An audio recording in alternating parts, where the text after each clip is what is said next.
नमस्कार। मो ना धनेश्वर साहू। मु जड़े दर्शन विभाग अवसरप्राप्त अध्यापक।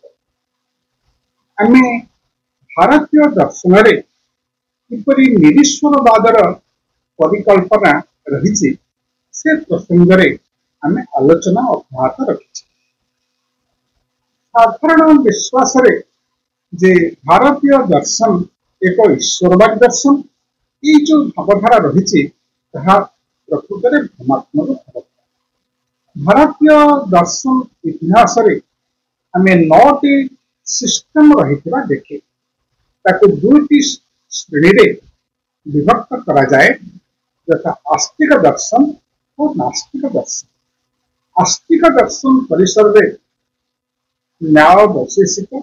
सांख्य योग मीमांसा वेदांत ये 6टी दार्शनिक धारा को अंतर्भुक्त करा जाए। और नास्तिक दर्शन परंपरा रे बौद्ध दर्शन, जैन दर्शन और चार्वाक दर्शन को अंतर्भुक्त करा जाए। आस्तिक दर्शन अर्थ से माने वेदर प्रामाणिकता को ग्रहण करती, अथॉरिटी को ग्रहण करती। नास्तिक दर्शन माने से माने वेदर प्रामाणिकता को अथॉरिटी को स्वीकार करती नहीं। और नास्तिक दर्शन तथा बौद्ध दर्शन, जैन दर्शन और चार्वाक दर्शन संपूर्णतः निरीश्वरवादी दर्शन। किंतु आस्तिक परंपरा रही 6टी दार्शनिक धारा भितर सांख्य दर्शन एक निरीश्वरवादी दर्शन और से भली मीमांसा दर्शन मध्य एक निरीश्वरवादी दर्शन। तेणु मीमांसा दर्शन पृष्ठभूमि आम कहीपर जे ये वेदर प्रामाणिकता को ग्रहण करे। और मीमांसा दर्शन तो साधारणतः दुईटी काल, गोटे पूर्व मीमांसा, गोटे उत्तर मीमांसा। पूर्व मीमांसा जहाँ कह प्रथम जैमिनी मुनि आरंभ होता। उत्तर मीमांसा को साधारणतः वेदांत शास्त्र कहुए। किंतु पूर्व मीमांसा जहाँ एक भारतीय दर्शन इतिहास एक विशिष्ट दार्शनिक कृति, तार आरंभ जैमिनी मुनि आरंभ होता। जैमिनी परे आमर जो परंपरा थिला, कौन एक दार्शनिक विचार चिंता राज्य को आसवा परे विभिन्न प्रकार समीक्षामूलक ग्रंथ मान लिखा जाता। कारण जो जुगरे प्रेस नथिला, प्रिंटिंग कथा नथिला, तो सब सूत्र आकार सब लिखा जाउथिला। तालपत्र हो से जुगर जहाँ व्यवस्था थिला, जो जुगरे कागज नथिला, जो जुगरे प्रिंटिंग नथिला, भावना नथिला, से जुगरे तो यदि बड़ बड़ कथा लिखा जीवो, लंबा लंबा कथा लिखा जीवो, ताकू संभव नुहे लिखा। तेणु अति संक्षेप गंभीर कथा को अति संक्षेप लिखा जाउथिला, ताकू कहा जाउथिला सूत्र। तेणु प्रथमे जैमिनी मुनि जो दार्शनिक सूत्र प्रदान कले कहुआ मीमांसा दर्शन। परवर्ती पर्याय गोटे दार्शनिक विचार चिंता राज्य को आसला विभिन्न समीक्षामूलक ग्रंथ मान लिखा जाउथिला। और जो समीक्षामूलक ग्रंथ मान जरिया से दर्शन टी बेसी लोकादृत हो पारुला। चिंतक मान पाखे, दार्शनिक मान पाखे, ज्ञानी गुणी मान पाखे पहुंच पारुला। तेणु जो आम जो मीमांसा दर्शन कथा कहुचे, पूर्व मीमांसा कथा, से पूर्व मीमांसार दुई जन विशिष्ट व्याख्याकार बा कमेंटेटर जो माने मीमांसा दर्शन पर कमेंटरी लिखिछन्ती, जने हेले प्रभाकर और जने हेले कुमारिल। और ए मीमांसा दर्शन संभवतः ख्रीष्टपूर्व द्वितीय शताब्दी ख्रीष्टपूर्व चतुर्थ शताब्दी मध्य प्रणीत होता ऐतिहासिक माने परिकल्पना कर बुद्धन परवर्ती। तेणु बुद्धन परवर्ती काल में मीमांसा दर्शन विकसित होता कहुए। तेणु मीमांसा दर्शन गोटे संपूर्ण भाव में गोटे वैदिक विचारधारा को वेदर प्रामाणिकता को ग्रहण करे और वेदर अनेक कथा को से माने स्वीकार करती ग्रहण कर किंतु एठी गोटे मौलिक प्रश्न आसे वेद को एते प्राधान्य दौथिबा गोटे दार्शनिक धारा गोटे दार्शनिक सिस्टम निरीश्वरवादी किपरि हब किंतु बड़ कौतूहल विषय मीमांसा दर्शन जहाँ वेद को एते उच्च स्तर देछि और वेद संपर्क रे एते गुरुत्वपूर्ण कथा मान कहिछि और तार व्याख्या करिछि सेहि एक दार्शनिक धारा जे निरीश्वरवाद को ग्रहण करिवो से होछि गोटे गंभीर प्रश्न।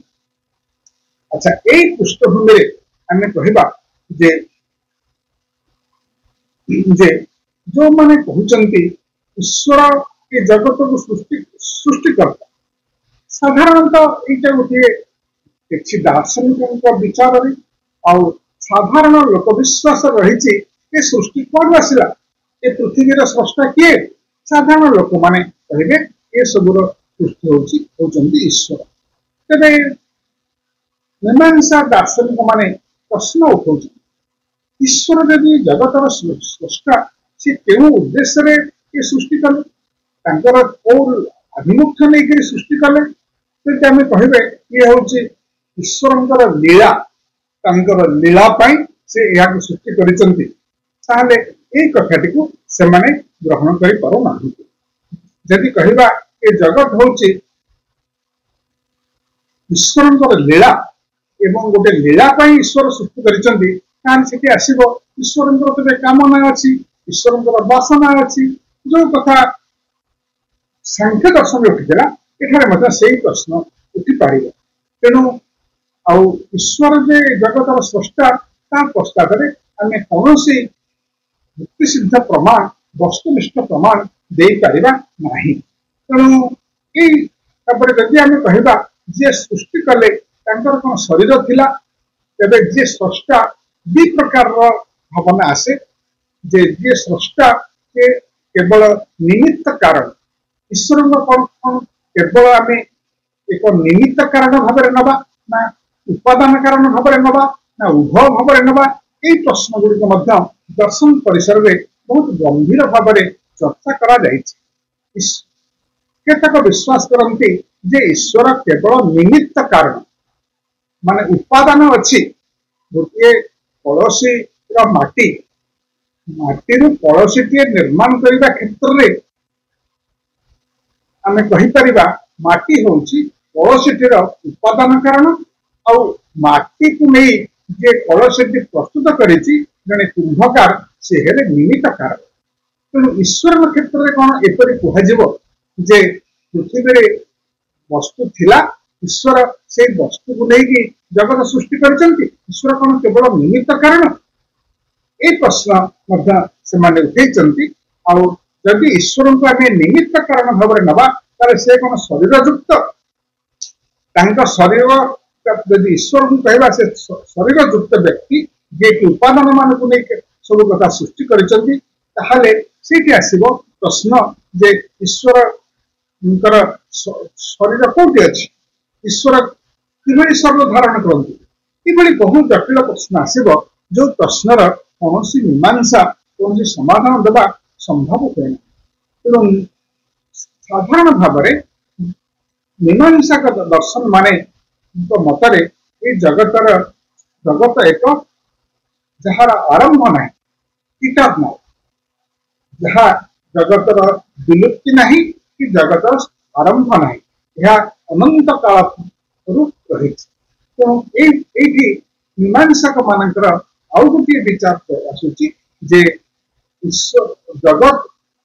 हूँ एभली गोटे जिनस जहाँ पृथ्वी विश्व जहाँ आम कहीपर यह अनंत काल रही आसी अनंत काल रही पार विश्व तार सृष्टि नहीं उत्पत्ति नहीं कि तार ध्वंस ना थिला अच्छी और ये हूँ मीमांसा दर्शन पूर्व मीमांसा दर्शन एक मत ये पृष्ठभूमि मीमांसा दर्शन दुई जन विशिष्ट भाष्यकार होती जड़े प्रभाकर और जड़े कुमारी जैमिनी मुनिंकर सूत्र ଲେଖାଯିବା ପରେ ତା ଉପରେ ଯୋଉମାନେ ଅତି ପ୍ରଭାବଶାଳୀ ଗ୍ରନ୍ଥମାନ ଲେଖିଛନ୍ତି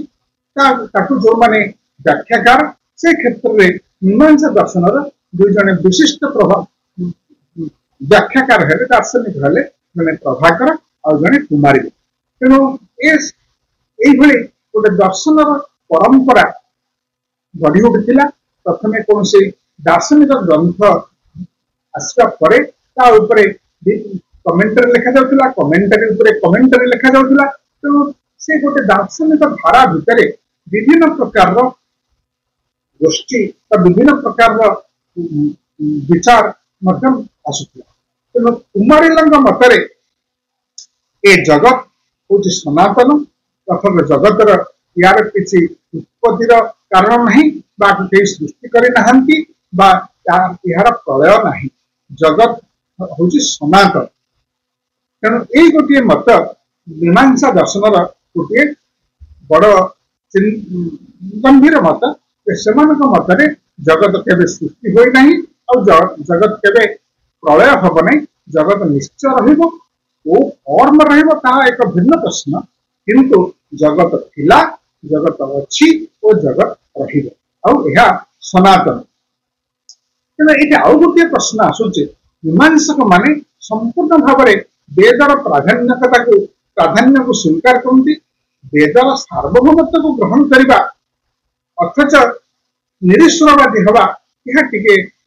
ଏହା ଏକ ଜଟିଳ ପ୍ରଶ୍ନ। ଯଦି ମୀମାଂସକ ମାନେ ବେଦର ପ୍ରାମାଣିକତାକୁ ଗ୍ରହଣ କରୁଛନ୍ତି ଓ ବେଦର ସାର୍ବଭୌମତ୍ୱକୁ ଗ୍ରହଣ କରୁଛନ୍ତି, ତାହେଲେ ସେମାନେ କିଭଳି ଭାବରେ ନିରୀଶ୍ୱରବାଦକୁ ଏତେ ଗୁରୁତ୍ୱ କାହିଁକି ଦେବେ? ସେମାନେ ନିରୀଶ୍ୱରବାଦକୁ କାହିଁକି ଗ୍ରହଣ କରୁଛନ୍ତି? ଏହା ସ୍ୱବିରୋଧୀ ମନେ ହଉନାହିଁ କି? କାରଣ ବେଦରେ ଆମେ କଣ ଦେଖେ? ସେଥିରେ ଅନେକ ଦେବ ଦେବତାଙ୍କୁ ଆରାଧନା କରାଯାଇଛି, ତାଙ୍କୁ ପ୍ରାର୍ଥନା କରାଯାଇଛି। ତେଣୁ ତାକୁ ସେମାନେ ମୀମାଂସକ ମାନେ କୋଉ ଦୃଷ୍ଟିରେ ଦେଖିବେ? ଏ ସବୁ ପ୍ରଶ୍ନ ମୀମାଂସା ଦର୍ଶନ ପରିସରରେ ଉଠିଛି ଏବଂ ମୀମାଂସା ଦାର୍ଶନିକ ମାନେ ତାର ସୁନ୍ଦର ବ୍ୟାଖ୍ୟା ସବୁ ଦେଇଛନ୍ତି। ସେମାନଙ୍କ ମତରେ ଯେ ବେଦ ମନ୍ତ୍ରର ଉଦ୍ଦେଶ୍ୟ ହଉଛି ଗୋଟେ ବୈଦିକ କର୍ମକାଣ୍ଡ, ଆମର ଯୋଉ ବୈଦିକ କର୍ମକାଣ୍ଡ ତାକୁ ପ୍ରାଧାନ୍ୟ ଦେବା, ଆଉ ଏଥିରେ ଯୋଉ ସବୁ ପ୍ରାର୍ଥନା କରାଯାଇଛି ସେଗୁଡ଼ିକ କୌଣସି ବର୍ଣ୍ଣନାମୂଳକ ନୁହଁ, ସେଗୁଡ଼ିକ ହଉଛି କେବେ ବର୍ଣ୍ଣନାମୂଳକ ବିଷୟ ନୁହଁ। ଅର୍ଥାତ୍ ବେଦରେ ଯେତେ ମନ୍ତ୍ର ଅଛି ବା ବେଦରେ ଯେତେ ସବୁ ମାନେ ବିଭିନ୍ନ ଈଶ୍ୱରଙ୍କର ପରିକଳ୍ପନା ଅଛି ବା ବିଭିନ୍ନ ଈଶ୍ୱରଙ୍କୁ ଆରାଧନା କରାଯାଇଛି, ଆଉ ସେଗୁଡ଼ିକୁ ମୀମାଂସକ ମାନେ ଭିନ୍ନ ଭାବରେ ତାକୁ ବ୍ୟାଖ୍ୟା କରିଛନ୍ତି। ଏଇ ପୃଷ୍ଠଭୂମିରେ କୁହାଯାଇପାରେ ବୈଦିକ କର୍ମକାଣ୍ଡର ପାଳନ କରିବା ପାଇଁ ଏଠି ଗୋଟେ ଅନୁଜ୍ଞା ରହିଛି, ନିର୍ଦ୍ଦେଶ ରହିଛି। ତେଣୁ ବୈଶେଷିକ ମୀମାଂସା ମତରେ ବେଦ ମନ୍ତ୍ରର ଆଦେଶ ହଉଛି, ଅଭିପ୍ରାୟ ହଉଛି ଜନମାନସକୁ ଅନୁଜ୍ଞା ଦେବା, ନିର୍ଦ୍ଦେଶ ଦେବା ପାଳନ କରିବା ପାଇଁ। ଏବଂ ସେଥିରେ କୌଣସି ଯୋଉ ଦେବ ଦେବତାଙ୍କୁ ଯୋଉ ଆରାଧନା କରାଯାଇଛି, ବହୁ ଅର୍ଥରେ ବେଦରେ ଅନେକ ଈଶ୍ୱରଙ୍କର ଆରାଧନାର ବିଷୟ ଆମେ ଦେଖେ। କିନ୍ତୁ ପରବର୍ତ୍ତୀ ସମୟରେ ଏକେଶ୍ୱରବାଦର ଭାବନା ଆସିଛି। ଏକେଶ୍ୱରବାଦର ଭାବନା ପୂର୍ବରୁ ବହୁ ଈଶ୍ୱରବାଦର ଭାବନା ଧର୍ମର ପରିସରରେ ରହିବା ବା ବେଦର ପରିସର ରହିବା ଦେଖାଯାଏ। ଏଠି ଗୋଟିଏ ପ୍ରଶ୍ନ ଆସେ ଯେ ସେମାନେ ଯେତେ ଦେବ ଦେବୀଙ୍କୁ ଆରାଧନା ରହିଛି ବେଦରେ ରହିଥିବା ଏହି ଆରାଧନା ମାନଙ୍କୁ ସେମାନେ ଗୋଟେ କେବଳ ଅନୁଜ୍ଞା ଭାବରେ ନେଉଛନ୍ତି, ସେଗୁଡ଼ିକ ବାସ୍ତବ ସତ୍ୟ ବୋଲି ମୀମାଂସକ ମାନେ କହୁନାହାନ୍ତି। ତାଙ୍କ ମତରେ ସେଗୁଡ଼ିକ କୌଣସି ଯେତେ ଭିନ୍ନ ଭିନ୍ନ ଦେବତାଙ୍କୁ ଯୋଉ ଆରାଧନାର ମନ୍ତ୍ର ରହିଛି, ସେ ଆରାଧନାର ମନ୍ତ୍ର ଗୁଡ଼ିକର ତାତ୍ପର୍ଯ୍ୟ ହଉଛି, ମହତ୍ଵ ହଉଛି, ସେଗୁଡ଼ିକୁ ଆମେ ଅନୁଜ୍ଞା ଭାବରେ ନବା। କାରଣ ସେମାନଙ୍କର ବିଚାର ହଉଛି ବେଦରେ ଯାହା ସବୁ ମନ୍ତ୍ର ରହିଛି, ସେ ମନ୍ତ୍ର ଗୁଡ଼ିକ ତାର ଗୋଟିଏ ଆଧାର ହଉଛି ଯେ ସେଗୁଡ଼ିକୁ ପାଳନ କରିବା। एवं से कौन देवदेवी जो आराधना कर सेपरी महत्व रहुची केवल सेगुड़ी को आम कर्मकांड को पालन करवा। तेणु मीमांसक माने वैदिक कर्मकांड को बहु प्राधान्य दियंतु। वैदिक कर्मकांड को बहु प्राधान्य दौथिबा एक दर्शन है मीमांसा दर्शन। किंतु आमे तो देखे जे सेथिरे प्रार्थना विभिन्न प्रसादन विभिन्न पूजा ये सब कथार मध्य वेद रही। विभिन्न देवदेवी इंद्रम को वरुणम को अग्नि को बहुत आराधना मंत्र रही कोई भाव ना तार एक स्वतंत्र व्याख्यान मीमांसक माने दौरान जे साधारणतः गोटे यज्ञर जो परिकल्पना क्षेत्र में आम देखुचे जे प्रार्थना आराधना पूजा प्रसादन युड़िक क्या उद्देश्य करा जाए एगुड़िक तो देवता मान उद्देश्य करा जाए। तेणु आम किपरि देवता मान ईश्वर को किपरि अस्वीकार करवा ये क्षेत्र में मीमांसक मत हूँ जे एगुड़िक कौन वर्णनात्मक अभिव्यक्ति नुह एगुड़िक हूँ केवल अनुज्ञा केवल निर्देश एगुड़ी से माने यज्ञ अर्थ कहते एवं आमे कहीं सेगुड़ी पूजा करिवार उद्देश्य कौन पूजा करिवार उद्देश्य होते आमे देवता मान आशीर्वाद लाभ आम तो पूजा करा जाए देवता मान को आराधना करवा उद्देश्य रे मंत्र पाठ करवा प्रार्थना करवा तार उद्देश्य कौन तार उद्देश्य होचे आमे तांका आशीर्वाद पाइबा आमे तांका कल्याण पाइबा से मीमांसक माने प्रश्न करेंगे जे आमे जिते बड़े यज्ञ करुचे मंत्राहुति दौचे आमे कौन कहवा जे देवता माने शरीर विशिष्ट व्यक्ति जो माने एगुड़ी को उपभोग करेंगे एवं उपभोग करी हमको आशीर्वाद करेंगे से कथा नहीं एवं तांकर गोटे अपूर्व बोली गोटे चमत्कार भावना मीमांसा रही। अपूर्व बोले से भावती प्रत्येक कर्मर प्रत्येक कार्यर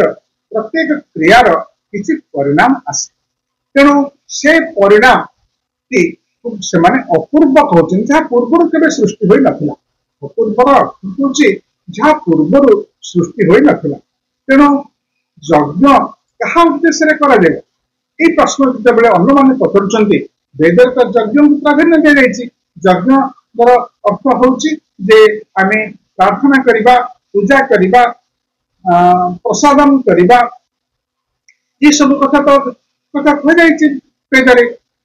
मीमांसक माने कहे हाँ एक कथा कहुई ये सब विषय हूँ यज्ञ तेरे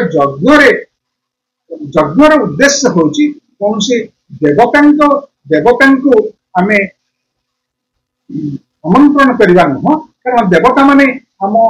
फल कौन से माने शरीर विशिष्ट व्यक्ति नुहति ना से भली कौन शरीर विशिष्ट व्यक्ति को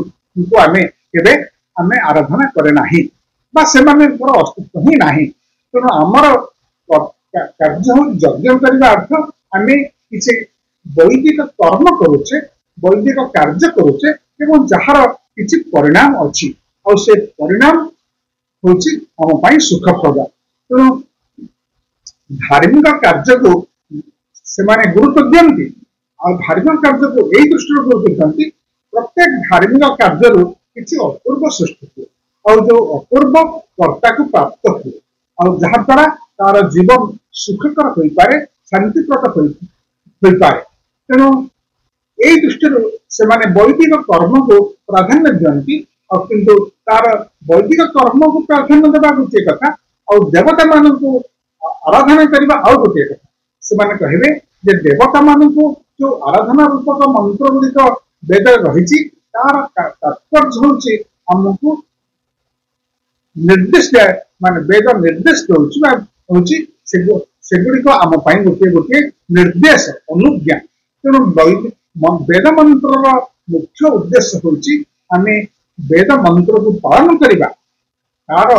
नुहे आम कौन सी देवता को संतुष्ट करने सब करुचे देवता को संतुष्ट करवा और देवता संतुष्ट हेले आमको सुख देवे यही भावना को मीमांसक माने ग्रहण करूना बरं से यार एक भिन्न व्याख्यान दौरान जे वेद मंत्र जेते सब कथा कह जाइए जेते सब मंत्र दि जाइए से मंत्र तात्पर्य होगी आम पालन करवा फल से किसी अपूर्व सृष्टि हम अपूर्व माने गोटे भल काम द्वारा गोटे महत् कार्य द्वारा गोटे निष्ठापर कार्य द्वारा तार किसी सुपरिणाम सुफल आसे और से सुफलटी व्यक्ति को प्राप्त हुए एवं प्राप्त हो प्राप्त हो से अपूर्व कहते तेणु ईश्वर कौन ईश्वर कौन देवता को प्रार्थना करी आमे आशीर्वाद नवा यज्ञर उद्देश्य नुहे यज्ञर उद्देश्य हूँ अपूर्व सृष्टि भल कम कर अपूर्व सृष्टि करने फल देवता कौन भूमिका भूमिका नहीं। अच्छा तेणु यही सब प्रसंग को नहीं से माने आहुरी अनेक व्याख्यान वेद मंत्र मानकर व्याख्यान देकर मीमांसक माने कहउचंती जे सेथिरे जो वेदर विभिन्न मंत्र जो विभिन्न देवदेवी कथा कह जाइए आराधना कथा कह जाइए प्रकृत में सेठी इतने देवदेवी नहांती एपरिक परवर्ती पर्यायर जिते एकेश्वरवादर भावना आसी वेदर शेष भाग हूँ उपनिषद उपनिषद रचना काल बेलू एकेश्वरवादर भावना आसला वेदर आरंभ काल बहु देववादर भावना थिला बोली विभिन्न भाष्यकार माने कहउचंती परवर्ती पर्यायर एकेश्वरवादर भावना आसी मीमांसांग मतरे से जो बहु देववाद हो बा एकेश्वरवाद हो एकेश्वरवादर भावना को से बेसी प्राधान्य देना और बेसी प्राधान्य देइचंती वेदरे जो बहु देवदेवी पूजा सेगुड़ी से केवल वास्तव देवता बोली ग्रहण करेंगे नहीं सेगुड़ी केवल से अनुज्ञा भाव ग्रहण कर तेणु जो माने मीमांसा उपरे पांडित्यपूर्ण कमेंटारी माने लिखिचंती समीक्षामूलक लिखिचंती सेमाने केतक वेदर कर्मकांड को यज्ञ को प्राधान्य देइचंती और यही दृष्टि प्राधान्य देइचंती जे ताहा कौन देवता उद्देश्य रे करा जाउची और देवता संतुष्ट हेबे देवता मनुष्य मान को सुफल देवे यही उद्देश्य रे करा जाउची एक भिन्न उद्देश्य करा जाउची से उद्देश्य होउची गोटे भल कार्य करिबा गोटे वैदिक कार्य करिबा गोटे वेद समर्थित कार्य करिबा द्वारा जो अपूर्व सृष्टि हम से अपूर्व कर्ता को सुफल दे पार से दृष्टि से वेदर कर्मकांड को केते प्राधान्य देइछंती तेणु देवता माने जे स्वर्गवासी से व्यक्ति सत्ता एवं से आराधना कले प्रार्थना कले से हमर उद्देश्य रे मंत्र पाठ कले आहुति देले तार उपकार से पाइबे और प्रतिदान रे से आमको सुफल देवे यही प्रकार विश्वास पूर्व मीमांसार दार्शनिक माने आदौ स्वीकार करूँ से समस्त वेद मंत्र को गोटे भिन्न दृष्टि भिन्न भाव व्याख्या करिसंती वेद मंत्र को से ग्रहण करुचंती वेद प्रति से समर्थन सबू ग्रहण करुचंती वेदर प्रामाणिकता को वेदर जे सार्वभौम एक स्वीकार करुचंती किंतु से एक स्वीकार करूना जे वेद मंत्र द्वारा यज्ञ द्वारा कर्मकांड द्वारा आम देवता को संतुष्ट करवा और देवता तार प्रतिदान रे आमको सुफल देवे ये भावना से रखुना से भावना जे आम ये सब कर्मकांड करने द्वारा जो अपूर्व सृष्टि हम से अपूर्व आमको ए जन्म हो आगामी जन्म हो आमको गोटे सुखकर जीवन बंचापी आमको सुविधा आमर सुविधा हो पार आमको मुक्ति पथरे आमको नहीं पार तेणु मीमांसा दर्शन जहाँ संपूर्ण भाव एक वैदिक दर्शन एवं संपूर्ण भाव वेदर प्रामाणिकता को ग्रहण करुवा एक दर्शन आस्तिक दर्शन ताहा गोटे निरीश्वरवादी दृष्टिभंगी रखा ईश्वर को कौन स्थान नदबा यह ही हूँ गोटे गुरुत्वपूर्ण प्रसंग तेणु भारतीय दर्शन परंपरा जो आस्तिक दर्शन परंपरा रही से आस्तिक दर्शन परंपरा रे सांख्य दर्शन और मीमांसा दर्शन दुईटी निरीश्वरवादी दर्शन जो ईश्वर कौन भूमिका नहीं। आम परवर्ती आलोचना मानक अन्य सिस्टम गुड़िक विषय आलोचना करवा एवं भारतीय दर्शन परंपरा रे निरीश्वरवाद जे एक बलिष्ठ विचार एक बलिष्ठ भावना किपरि विकसित होती तार पर्यालोचना आलोचना करें। आज एतिकी नमस्कार।